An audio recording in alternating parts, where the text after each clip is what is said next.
Hello, can y'all hear me?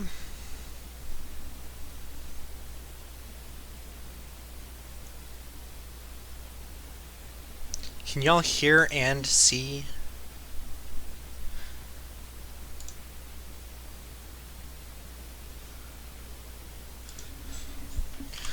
Can you hear me?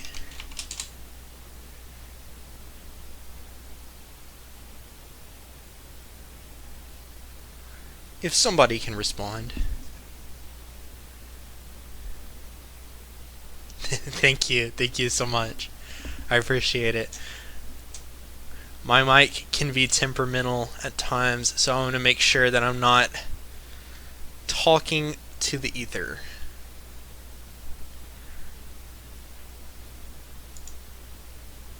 The answers are posted above. Go ahead and take a gander at those.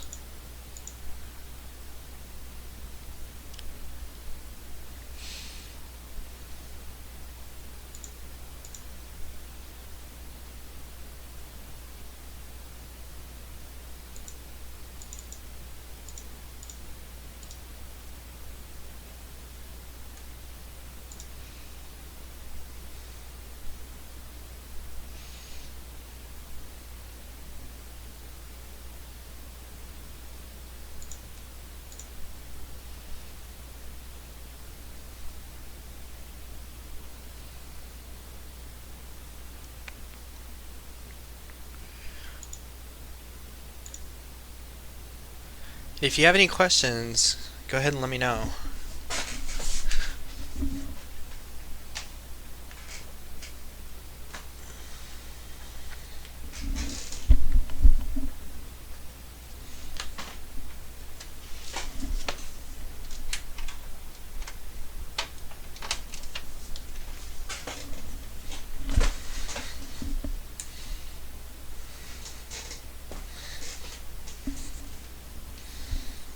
No questions? Can you do number 4, please? You bet.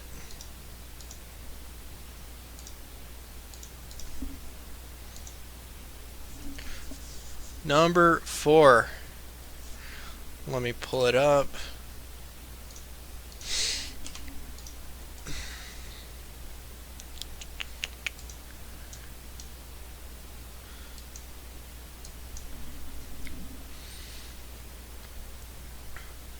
Fourth root 7x to the 6 y to the 9.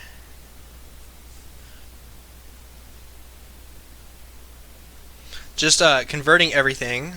So this is to the 1/4 power, 7 to the 1/4, x to the 6/4, y to the 9/4. And 6/4 will simplify. 7 to 1/4, x to the 3/2, y to the 9/4. Is this good?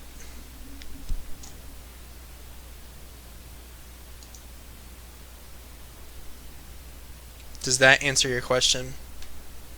Yeah, like, so for the way I wrote it, I had in parentheses 7x to the 6 y to the ninth, and then like that to the 1/4 power. So like, is that the same thing, or Yeah, what'd you do with the x?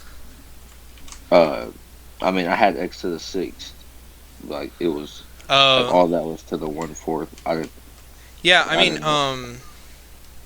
so you can do this. Let's see, 7 y to the 9th to the 1/4 power times x to the 3/2. The main point being here is that the fourth root of x to the 6 simplifies to x to the 3/2. Oh, It's not a okay. big deal, and I've done a pretty poor job of stressing that.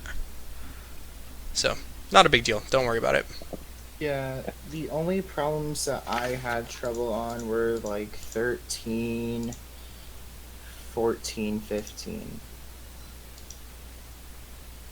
13, 14, Yeah, 15. those and 11. Yeah. Let's take a look. Let's see. 13, 14, 15, 11. So 11, yeah, 11's the same story. So I have I forgot to stress this like I should have, so I apologize. So 11, we have the fourth root of 9g squared, or the fourth root of 3 squared g squared.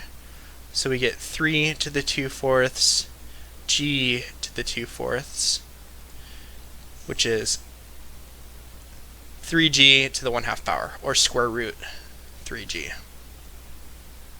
Is this good? Does that make sense? So is 3G like to the 1/2? Is that the same thing as like 3G squared or whatever you have? Are Like, are these those the same thing? are these the same thing? Yeah, because like Yeah. I had the one. I got the answer for that on the left, but I didn't. But get both the- of these are the same thing, the same exact thing. Okay. 13, 14, 15. So 13 is rationalizing the denominator. Y to the negative 4/5. So this really means 1 over the 5th root of y to the 4th. So we need to rationalize with a 5th root, and we need one more y. So numerator we get 5th root y, and denominator we get 5th root y to the 5th, which is just y. Is this good, Dylan? Just like I'm getting these answers, but like mine were just like different than the ones on the like on the sheet. Like I got that, but like on the sheet it said something else. Like I don't know if they're like the same thing in different forms. Does it say something different on the sheet for 13? Yeah, it says well, yeah, I guess that's the same thing. It says y to the 1/5 divided by y. Yeah, same thing, exactly. Dylan, did you want to see 14 and 15? Or are you good?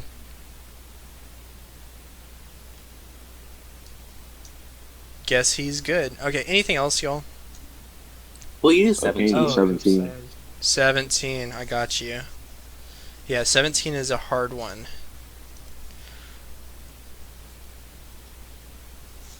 So let's take a look. X to the 1/4 plus 2 over x to the 1/4 minus 2. So, what do I say? Let's just multiply by the conjugate and see what we get. So I will multiply by x to the 1/4 plus 2 divide by x to the 1/4 plus 2. So if I FOIL the numerator first, will give me x to the 2/4 or 1/2. Outside will give me 2x to the 1/4, and so will inside, so I get 4x to the 1/4. And last gives me plus 4. On the bottom, first gives me x to the 1/2, similarly. Oh, and I cancel because it's conjugate, and then minus 4 on the bottom. So now, I can fix that, can't I, by multiplying by the conjugate again. So I will multiply by x to the 1/2 plus 4. Wait, so was that not like? Are you not done whenever you have it like that? No, this is still square roots in the denominator. Gotta fix it. Okay. So you distribute the numerator, and then you do the denominator first. Gives you x. Outside and inside cancel, and you get x minus 16. Would you like to see me distribute the numerator? It's not very involved. It's just lengthy.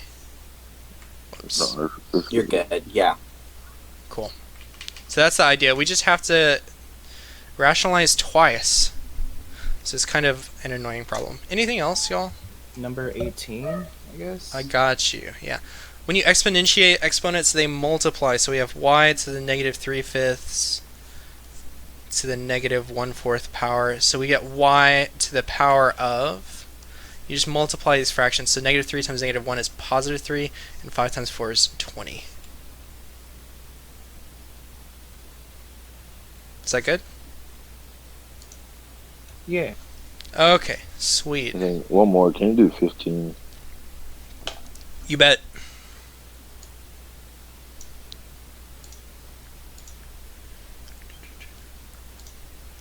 (15) 6th root of 81 g cubed. 81 is 3 to the 4th power. So we get 3 to the 4/6 g to the 3/6. So that's 3 to the 2/3 g to the 1/2. Is this good? Yeah, yeah. Okay. So like on the thing it says like 3 or like 3 cubed root of 9 times g. Oh yeah, that's the same thing. That's the same thing. That is the cube root of 9, isn't it? Because that's the cube root of 3 squared. Okay. So, personally, if you got this, that's better. This was the book's answer for some reason, and I just didn't catch it. Basically, the book is dumb. Or the grad students that do those solutions. Sometimes they make mistakes. So, book dumb. Anything else, y'all? Also, sometimes I just literally... Sanders... Sometimes I literally just read it wrong. I have some dyslexic tendencies. Okay, so we're almost done with radicals. You should be happy, probably. And we're finally moving on to equations and inequalities, because what would algebra be without equations and inequalities?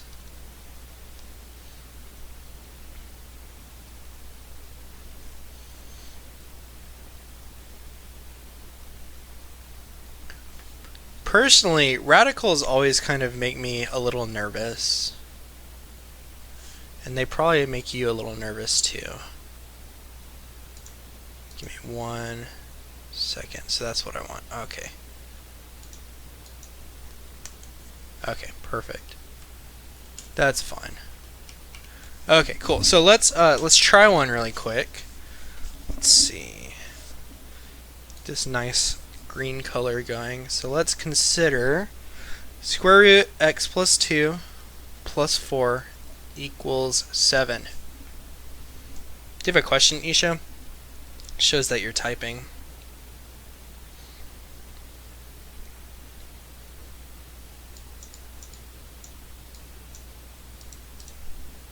No, sorry. Actually, it's probably Discord's fault more than anything. So, the strategy we're usually going to use for these is to isolate the radical and then perform the opposite operation. You'll see what I mean. Opposite operation. So kind of a two-step idea here. So let's go ahead and isolate the radical by subtracting 4. Equals 3. So what's the opposite of square rooting? Well, I can do the opposite of square rooting by squaring both sides. It's just like to get rid of subtraction, you add to both sides, or to get rid of division, you multiply to both sides. So again, in an equation, it's fine as long as we're doing it to both sides. So here we get x plus 2 equals 9, or x equals 7. Question mark?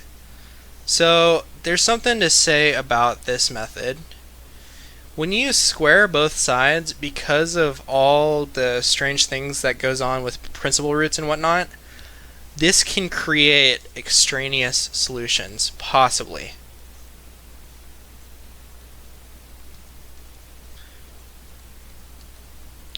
And by extraneous, we mean fake, basically.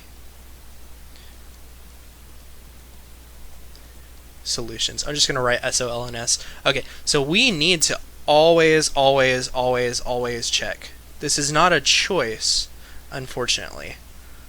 So we have to check this because it literally might be wrong even if all of our math was good. So you go back to the original problem, and I'll just plug it in for x. And I'm just going to dictate verbally instead of writing. So 7 plus 2 square root is 3 plus 4 equals 7. So it does work. So that's wonderful. So let's take a look at an example that we do get an extraneous solution.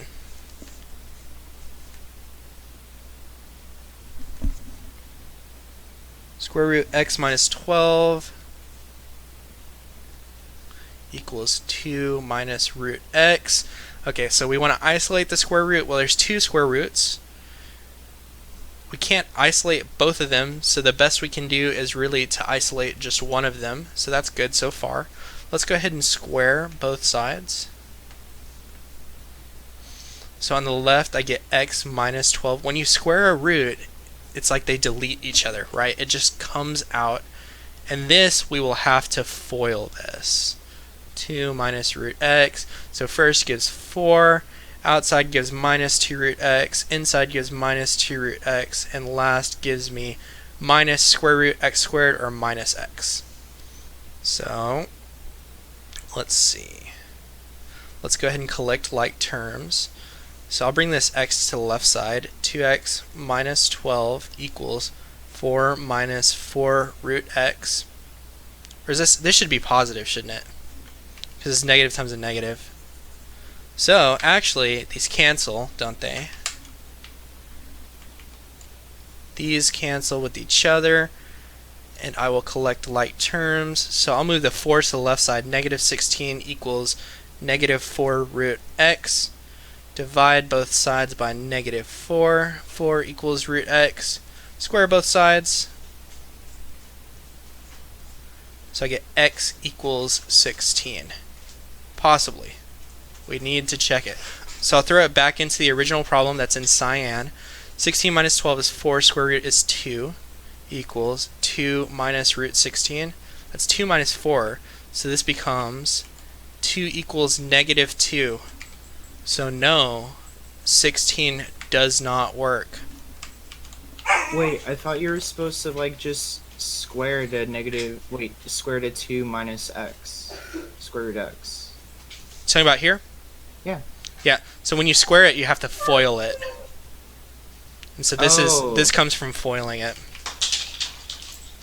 But I thought you squared each one individually, right? No, unfortunately. Yeah, common mistake. A plus b squared is not a squared plus b squared. It's actually a squared plus 2ab plus b squared when you FOIL it.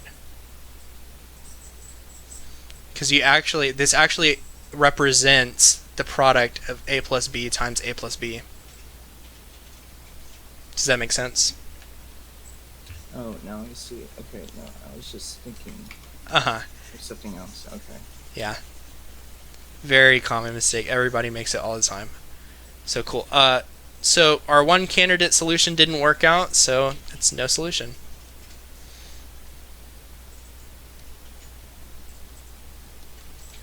Because this says the principal square root of x minus 12 equals 2 minus the principal square root of x. When we square both sides, and we actually do it twice, mind you, but when we square both sides, we're like, forget about it. I want everything. And so you do get everything, but see, this doesn't work.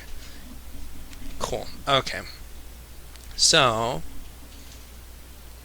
let's try a couple examples. It's strange. So, let's see. 5 equals root x minus 2 minus 1.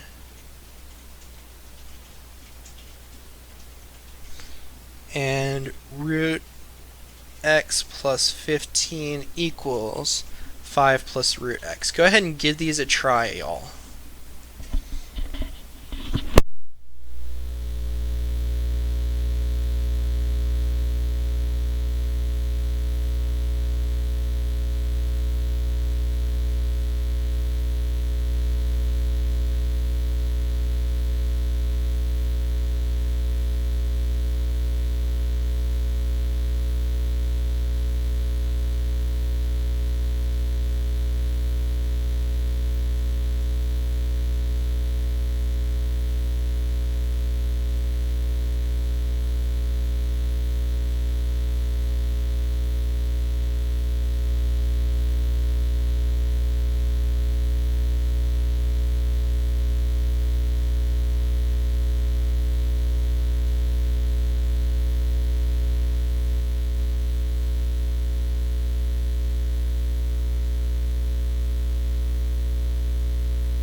have a question about number 2, but Yes, you do square the -1. no, on 2, I was just wondering if like you squared like both sides, so you would get like x plus 5 equals 25 plus x. Oops. Wait, So on number 2, you're gonna have to square both sides, collect like terms, and then square both sides again. It'll actually have to happen twice. okay.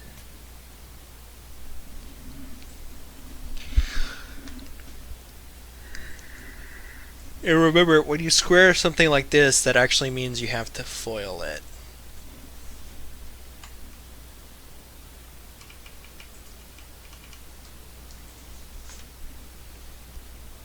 So, Mr. Strickland, is the quiz our only homework, or do we have a worksheet? There's going to be a worksheet too, Okay. but the quiz will be short. Quiz will be really short. And besides, you guys have a long time to do it. 5 days.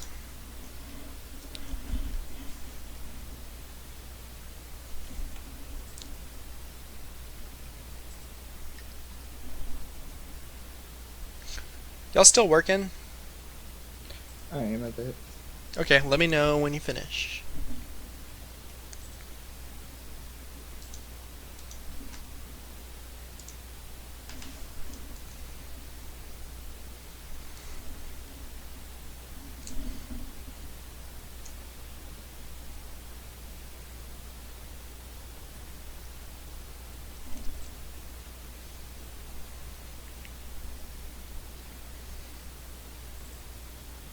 Finished. Very nice. Alright, let's go ahead and take a gander. So 5 equals root x minus 2 minus 1. Subtract 1. Sorry, add 1. Square both sides, you get 36 equals x minus 2. So x equals 38. And this does check out. So that's good. And then for this one, and by the way, let me mention this before I erase it. Quiz Monday on Radical Worksheet 3. It'll be nice and short, so don't worry. Quiz due Monday. I haven't written it yet, but it will be published today. Could I do number 1? Yeah. So if you add 1 to both sides, you get 6 equals root x minus 2. Square both sides, you get 36 equals x minus 2. So x equals 38. Is that good? How do you know when to like add the constants to the other side or just leave it like number 2? So you want to isolate the radicals when you can. Does that make sense? Yeah, I think so. So on No. number 2, why wouldn't you take the rad x and move it to the left? Or would that be an option? That's a good question, and I'll show you actually exactly what happens. Basically, you would like to isolate the radicals, but I mean, you can't isolate both radicals, so isolating one radical will do, which is currently the state it's in. But if you move rad x to the other side, I think it's still solvable, if I'm not mistaken. It's just kind of a pain. So let's FOIL this. So this equals 25, and this, you would get x plus 15 minus 2 square root x squared plus 15x plus x, and that's what you get. So Gotcha. Okay, so the other way is better. yeah, the other way is going to save you a lot of grief. And so I'll show you. Let's go ahead and do this. So I'll just square both sides. X plus 15 equals 25 plus 10 root x plus x. These x's fall away, and we are left with, I'll subtract the 25, so you get negative 10 equals 10 root x. Root x equals negative 1, x equals 1, possibly, and then we check. Root 1 plus 15 is 4, so that's 4, and 5 plus root 1 is 6, so there's no solution here, actually. X equals 1 does not work, but that would be the candidate solution. So if you were to take negative root x over here and then do all that, it would probably take 3 more steps. But good question. Good question. Alright, let's move on. I would like to show you another variety that these can take. In fact, I'll show you two. So we looked at square roots, but it doesn't have to be a square root. It could be, for instance, a cube root, or anything else, really. So let's consider this equation. Yeah, I can go back up, you bet. Let me know when you're finished with that.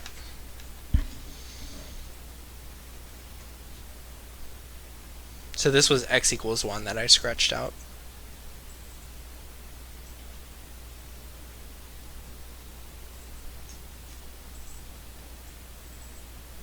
Cool. Wonderful. Okay, so this is a cube root, right? It's just expressed in exponential form. So the same strategy here, we just want to isolate this cube root. So I'll add 4 to both sides. Divide both sides by 2. And then perform the opposite operation. Well, what's the opposite operation of cube root? It's cubing. So we will cube both sides. So if I cube a cube root, it goes away. I'm just left with 6x to the minus 3. You can also look at it in the fashion of multiplying these exponents. 1/3 times 3 equals 1. So that's good. And then on the right side, 2 cubed, you get 8. So 6x equals 11, x equals 11/6. And this does check out, so this is good. In fact, I'll tell you a detail, but if it confuses you, just ignore that I ever said it. If these are odd roots, you do not get extraneous solutions. It's only for even roots. But, I mean, besides the fact you should always check just in case, because it doesn't take a lot of work to check, and you just did all this work. So I would recommend always checking, but if it's odd roots, you don't have to check.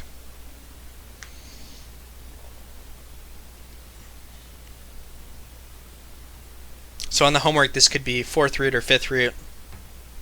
You just raise it to the 4th power or the 5th power instead of 3rd power. If it was like 2/3, wait, no, 2/3 isn't even. If it was 2/4, if it was to the power of 2/4, then we would have to check it. You mean 1/2? 1/2. Yeah. So Graham, extraneous solutions come from all the business with principal square roots and whatnot. So when you square both sides, you're basically telling it to forget about the existence of principal square roots, which the first problem is predicated on. It says principal square root of x plus 2 plus 4 equals 7, but when you square them, you're like, forget the principal square roots, I just want the solution. And so it gives you a solution that may or may not work. And so that only happens really, well, not really, but that only happens with even roots, like 1/2, 1/4, 1/8. So you should always check. But if it's an odd root, that problem doesn't happen because there are no principal roots for cube roots or anything like that. But it's probably worth your time to check always, regardless. Yeah, awesome, cool. So, and then you're never going to get anything like, 6x minus 3 cube root equals x plus 7, and then you'll have to cube this and get some huge polynomial. Those ones with higher powers will be kinder and easier. Okay, let's take a look at another one. So,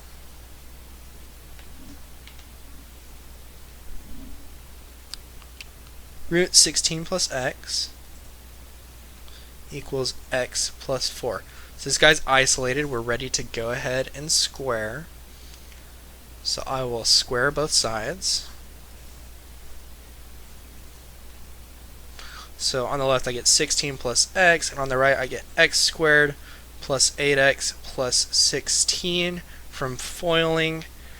And so if I collect like terms, I get x squared equals, x squared plus 7x equals 0. Well, I can't solve for x, right? This is a quadratic equation, so I'll have to use whatever techniques I have for quadratic equations, being factoring, completing the square, quadratic formula. Thankfully, this is very easy to factor. So we just take out an x and we get x plus 7. So we get two candidate solutions here, 0 and negative 7. Before we check these, I do want to mention that on your homework you might get something here, which is fine. I mean, imagine if it were plus 12, it would just factor as x plus 3, x plus 4. So just understand that that could happen. So let's check 0 and negative 7. I'll check 0. So if I plug in 0, I get 4 on this side, and I get 4 on this side, so 0 works. If I plug in negative 7, I get square root 9, which is 3, equals negative 7 plus 4. So they actually both work, 0 and negative 7. Wait, wouldn't that be negative 3 equals 3? Oh, you're right. Thank you. 7 doesn't work. 3 equals negative 3. Thank you. I was just testing you. Wonderful. Okay. So we might get a quadratic, but we can handle those. In fact, you'll see a lot more quadratics in your life. Alright.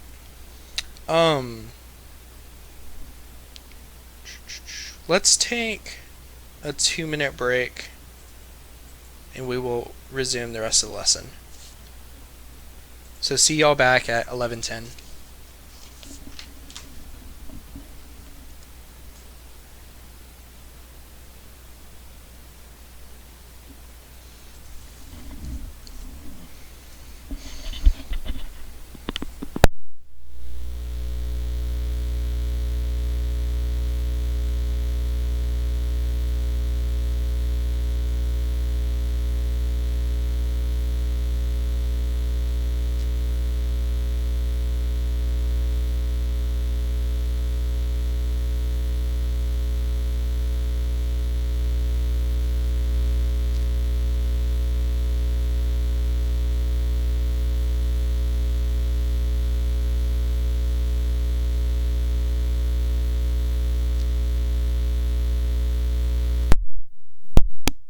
It is easier than simplifying for sure, at least in my opinion. I'd agree with you.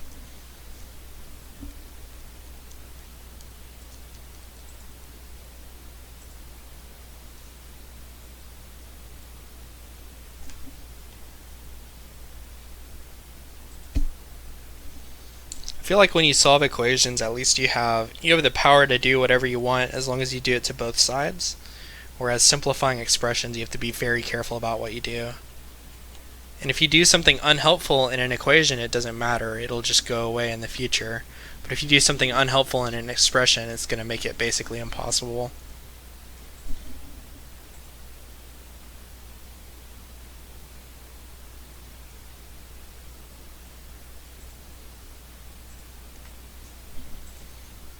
Cool, let's resume. So that's equations, we can handle all those. Let's take a look at inequalities.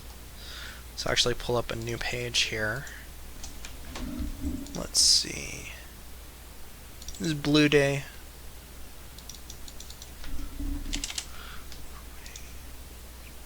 Alright. So let's see an inequality.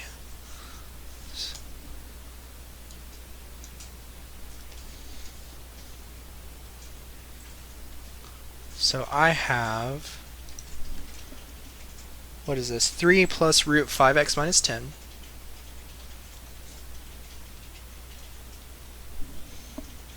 Less than or equal to 8. So let's just go ahead and solve it like it were an equation. So I'll go ahead and do that. We will subtract 3 from both sides. I get root 5x minus 10. Less than or equal to 5. Let me square both sides. So I get 5x minus 10 less than or equal to 25. Add 10 to both sides. 5x less than or equal to 10. x less than or equal to 2. So this is what we get, right? But that's not all. The question is, would you like to involve imaginary numbers in all of this, or would you rather not? And personally, I would rather not. Wouldn't it be 6? Oh, thank you. You bet. Not 6, but 7. You add the 10, you get 35. 5x less than or equal to 35. X less than or equal to 7. Sweet. So we want to avoid complex numbers, imaginary numbers. And if we want to avoid imaginary numbers, then the inside of this radical can never be 0. We are going to restrict this. Never be negative. It can be 0, but we want this to never be negative. In other words, we will restrict the inside of the radical 5x minus 10 to be greater than or equal to 0. 5x greater than or equal to 10, I'm just solving this inequality. X greater than or equal to 2. So we get 2 inequalities. In order for the equation to hold for real numbers, I need x less than or equal to 7. And in order to restrict the equation to real numbers only and no imaginary numbers, x has to be greater than or equal to 2. So these are 2 concurrent qualifications, and so this is an AND statement. Always AND for these. Always AND. So we can combine these two guys, x greater than or equal to 2 and x less than or equal to 7. So x greater than or equal to 2 would be pointing off this way, x less than or equal to 7 would be pointing off this way, and since it's AND, we want to see where they overlap, which is only between 2 and 7, inclusive. Do we have to check for extraneous solutions on these? No, thankfully. You don't have to check, but it helps to check if you would like to.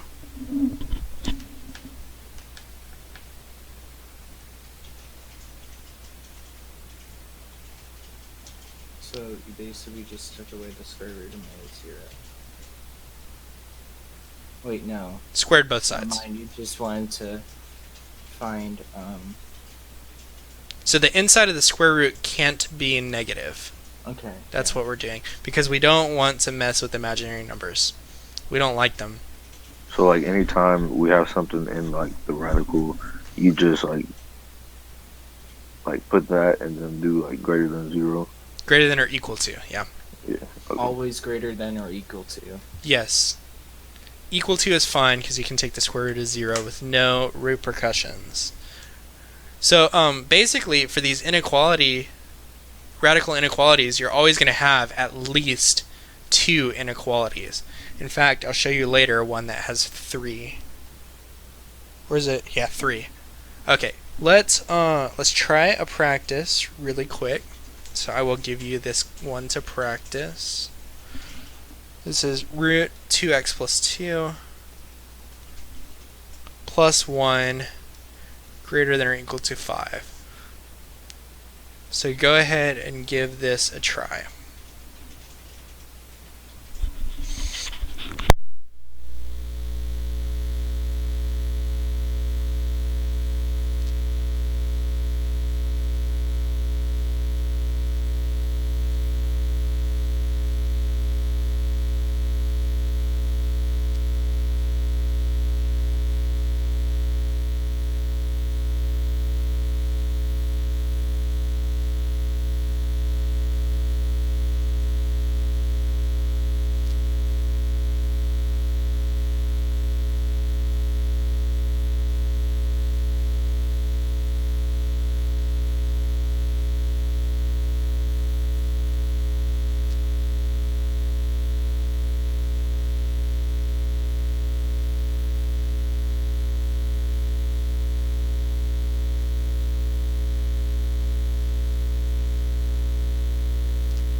Anybody still working?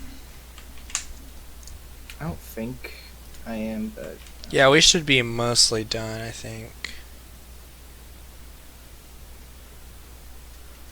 I'm sorry if y'all ever seem rushed. I'm just completely divorced of how long I think these should take for you, because oh, of course. I've It's done just a like- trillion of these in my life.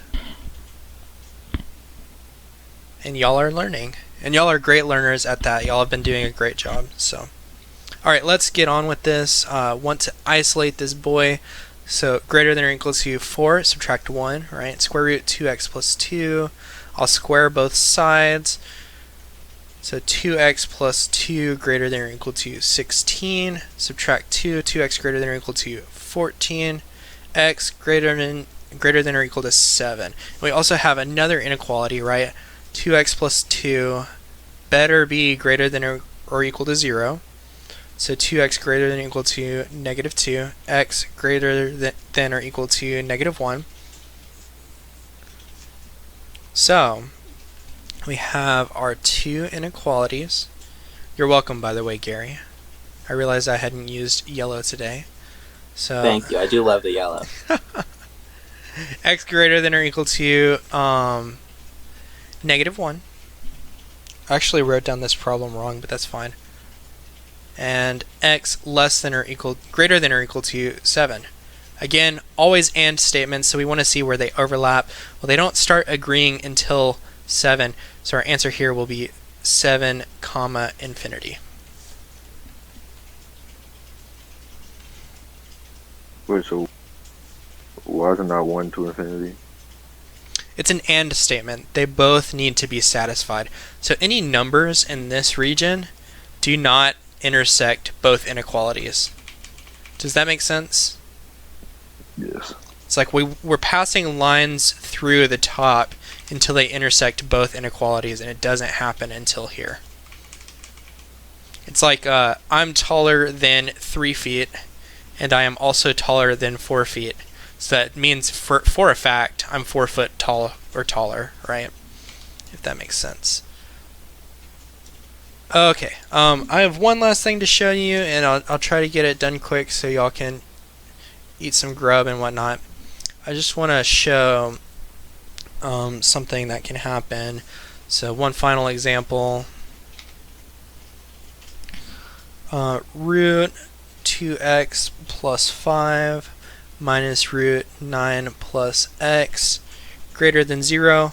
So if we're going to want to do this, we'll need to isolate the roots. So I'll just move this guy over.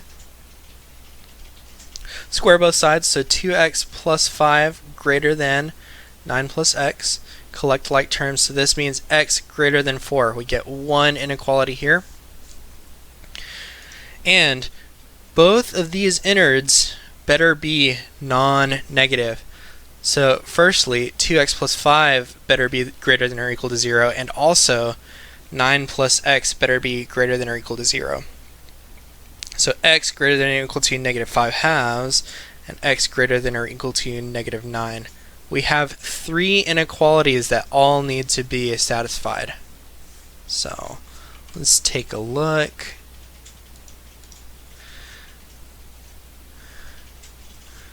We have negative 9, negative 5 halves, and 4.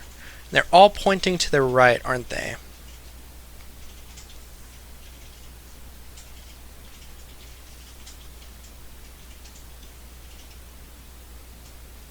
Um, 9 plus x? Where did I get 9 plus x? Is that your question?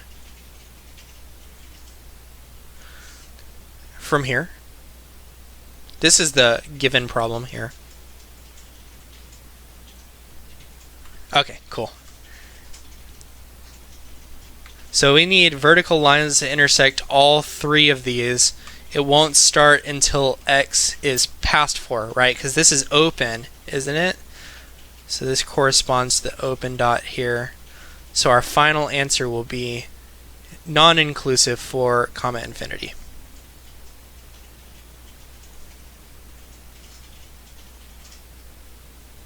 You can't see mine and Devin.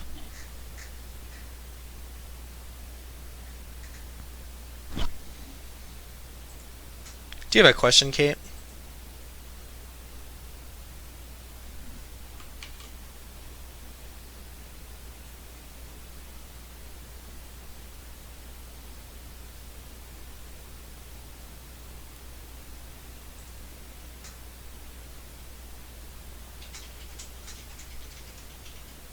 Yeah, 1 second, Graham. So are you saying, so basically, let me see if I can paraphrase what you're saying. Since we know x is greater than 4, any x greater than 4 cannot possibly ever make these innards negative. Is that what you're saying? So that's totally true. It's like you skipped a step. And that's fine. But I would recommend always just doing all of them and rigorously checking, because it won't always be like this. Because if this were -4, right, changes the entire story. Or, I mean, I suppose you could take this and then put the minimum value in here and consider all of that. But this is, so that's fine if you want to finesse it with logic and whatnot. But this is a much more rigorous method that will work every time. And you see that it's apparent when you throw the number line down. But you're right. Yeah, for sure. Yeah. So Graham, this comes from the original equation. And then these two others, let's see. So first of all, we say that this can't be negative because I don't want imaginary numbers. So here's that sentiment mirrored, and then solve for x. And then also this can't be negative because we don't want imaginary numbers. So here that is. But yes, Kate, because of the nature of AND statements, one of these three statements will be specific enough to cover the other two. And you might be able to see it early on, but it will surely be extra apparent when you put them all on the number line. Did that answer your question, Graham? Cool, wonderful. Okay, homework's on the portal, due Monday. I'm going to publish a quiz later today. It'll be easy and short, so don't worry about that. Have a beautiful day. Have a great weekend. And, yeah, y'all are dismissed. And thank you. See ya. Bye-bye.